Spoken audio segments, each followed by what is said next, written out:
આપનું નામ? મારું નામ સુફિયાન ડૈયા. શું ઘટના બની હતી આપના ગામમાં?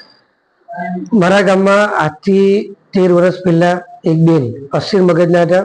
એ ચાલતા ચાલતા આવી ગયેલ.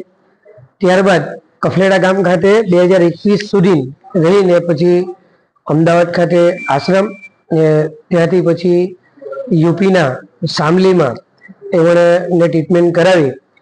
એમાં સારા થવા પછી મારા પર ત્યાંથી ફોન આવે છે અશોકભાઈ શર્માનો કે સુફિયાનભાઈ તમારા ગામથી આ બેનને લઈ ગયા હતા, તમે પાછા એમને તમારા ગામ પરત લઈ જાઓ. તો અમને 10 દિવસથી આપણે કફલેડા ગામ ખાતે લઈ આવેલા. લાવીને અમે 6 દિવસથી ગ્રામ પંચાયતમાં જ કામ કરતા હતા. પંચાયતમાં કે કોઈ વાલી વારસદાર ન મળે તો એ પંચાયતમાં તમે કામ કરા કરો. તો ગઈકાલે સોશિયલ મીડિયાના એનાથી એમના ગામના જે નયારા ગામ કરીને છે વલસાડ પાસે, એમના સરપંચ સાથે કોન્ટેક કરી એમણે કીધું કે અમારા ગામના છે, અમને કીધું કે અમે લોકો આવતીકાલે લેવા આવશું. તો આજે લોકો લેવા આવ્યા છે. તો અમને બી ઘણી ખુશીની વાત છે કે એમણે મળી ગયા છે. જે તે ટાઈમે ખોવાના ટાઈમે એમની દીકરી આવી છે. તો એમની દીકરી 4 થી 5 વર્ષની હતી. આજે એમની દીકરી પણ લગ્ન બી કરી લીધા છે. એ બી બહુ ખુશીની વાત છે કે આટલા વર્ષો પછી એમની 2 દીકરી અને માતાનું મિલન થાય છે. એમના ભાઈને લોકો લેવા આવ્યા છે.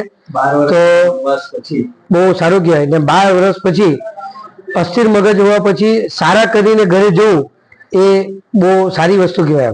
કે એમના પરિવારને પણ બોજો નહીં પડે ને અને બાકીનું જીવન એ સારું ગુજારે એવી એમને આપતા શુભકામના પાઠવું છું. આપનું નામ? મારું નામ સુફિયાન ડૈયા. શું ઘટના બની હતી આપના ગામમાં? મારા ગામમાં આજથી 13 વર્ષ પહેલા એક બેન અસ્થિર મગજના હતા. એ ચાલતા ચાલતા આવી ગયેલ. ત્યારબાદ કફલેડા ગામ ખાતે 2021 સુધી રહીને પછી અમદાવાદ ખાતે આશ્રમ, ત્યાંથી પછી યુપીના શામલીમાં એમણે ટ્રીટમેન્ટ કરાવી. એમાં સારા થવા પછી મારા પર ત્યાંથી ફોન આવે છે અશોકભાઈ શર્માનો કે સુફિયાનભાઈ તમારા ગામથી આ